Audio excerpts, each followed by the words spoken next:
रूसी परमाणु पनडुब्बी के 329 बेलगरोड को पर नाटो का बड़ा अलर्ट है कि 329 बेलगरोड का अपने तय ठिकाने से मूवमेंट हो चुका है। ये नाटो की रिपोर्ट है और रूस का पनडुब्बी के जरिए न्यूक्लियर अटैक का मंसूबा है, यह भी खुलासा हुआ है कि 329 बेलगरोड दुनिया की सबसे घातक न्यूक्लियर सबमरीन है जो कि अब मूव कर गई है और नाटो कंट्रीज ये रिपोर्ट करते हुए नजर आए कि अब ये वॉर इस तरफ बढ़ता हुआ नजर आ रहा है।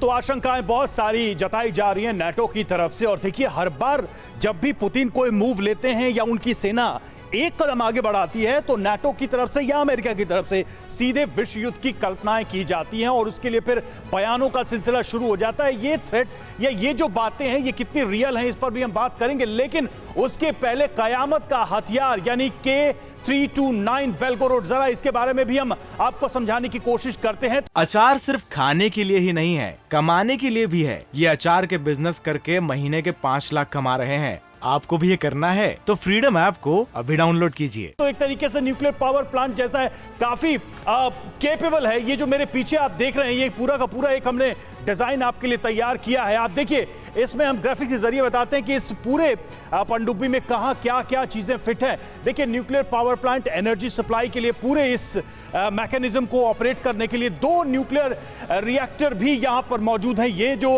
आप प्लेस देख रहे हैं इसमें, और nuclear powered deep sea station, यानी कि अगर ये बहुत गहराई में भी जाता है तो वहां भी ये कैसे एक्टिव रहेगा। 5 डेक लेवल और सोनार आप देखिए, चूंकि ये एक्सपर्ट्स हमारे और बेहतर बताएंगे कि किस तरीके से समुद्र के अंदर गतिविधियों को मेजर करने के लिए सोनार का उपयोग किया जाता है। और पोसाइडन न्यूक्लियर मिसाइल भी इसमें अटैच है जिससे ये किसी भी टारगेट को हिट कर सकता है। अंडर वाटर ड्रोन के लिए हैंगर भी यहां पर मौजूद है। तो कुल मिलाकर आप देखिए किस तरह से ये एक खतरनाक सबमरीन के तौर पर देखा जाता है और किस तरीके से ये हथियारों के साथ लैस है। समीर, सबसे बड़ी बात है कि इसके मूवमेंट ने नाटो की चिंताएं बढ़ा दी हैं। बिल्कुल सही बात है रवि, और आपने बड़े शानदार ग्राफिक्स के जरिए दर्शकों तक ये बात पहुंचाई कि आखिर किस तरह की तैनाती इसके जरिए की जा रही है, कितनी खतरनाक है के 329 बेलगोरोड। अब जरा हम आपको ये समझाते हैं। ये देखिए, रेडियो एक्टिव सुनामी पैदा कर सकती है ये पनडुब्बी, ये इसका मादा, कयामत का हथियार, इसीलिए इसे कहा जाता है और इसी नाम से ये मशहूर है।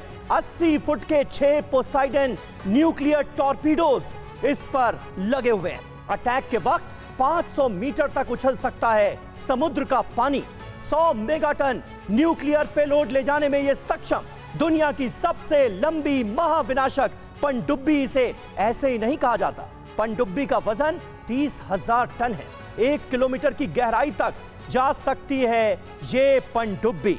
और देखिए, इस वक्त हमारे साथ तमाम खास मेहमानों का एक बड़ा पैनल मौजूद है, उनसे आपका तारुफ करा दें। Air vice marshal OP Tiwari साहब हमारे साथ मौजूद हैं, मेजर जनरल एसपी सिन्हा साहब हमारे साथ मौजूद हैं, रविंदर सचदेवा विदेश मामलों के जानकार हैं, वो हमारे साथ मौजूद हैं, और कैप्टन श्याम कुमार जो इस पनडुब्बी की खबर को बड़े ध्यान से देख रहे थे वो भी हमारे साथ मौजूद हैं। उनसे बात करेंगे, लेकिन सबसे पहले आपको लिए चलेंगे सीधे मॉस्को।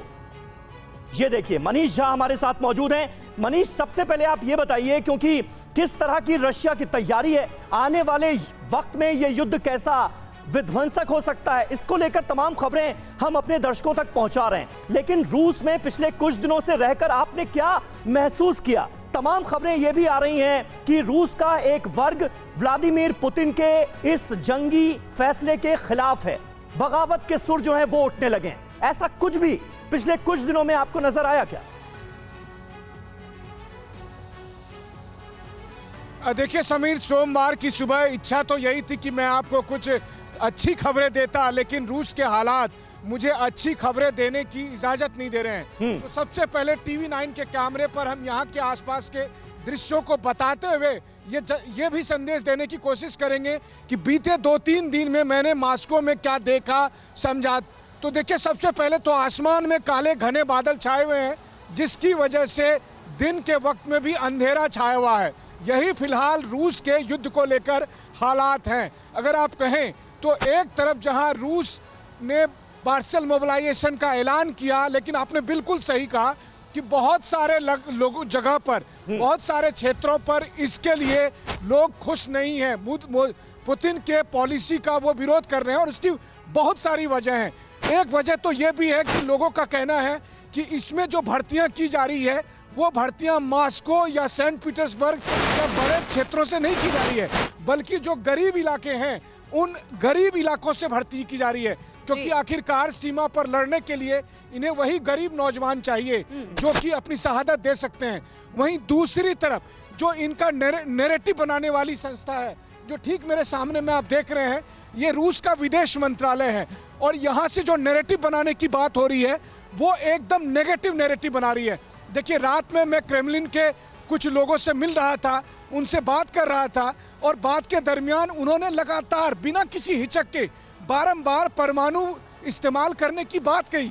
मुझे लग रहा था कि ऐसे जैसे वो बच्चों का खेल समझते हैं कि एक बार अगर परमाणु बम का इस्तेमाल होता है तो उसके परिणाम क्या होंगे, क्या वो नहीं समझ रहे हैं। लेकिन चिंता की बात यह है कि यहाँ पर कोई भी इस बात को जिम्मेदारी से कहने को तैयार आप नहीं है। मॉस्को में मौजूद हैं, आप जो अधिकारियों से बात हुई या फिर वहां जो लोग मौजूद हैं उनसे बातचीत तो कर रहे हैं कि मॉस्को के कॉमन लोगों का क्या कंसर्न है? क्या वो इस टेंशन के एस्केलेशन को लेकर चिंतित हैं, उतने ही चिंतित हैं जैसे दुनिया के दूसरे हिस्से में लोग? बिल्कुल सही कहा आपने। और मैं आपको बताऊं कि मॉस्को में मैं जिन जगह पर गया, मैंने कई सारे युवाओं से पूछा कि और तब आप भर्ती में जा रहे हो क्या? तो उन्होंने कहा नहीं, मैं भर्ती में नहीं जा रहा हूं। तो मैंने कहा क्यों?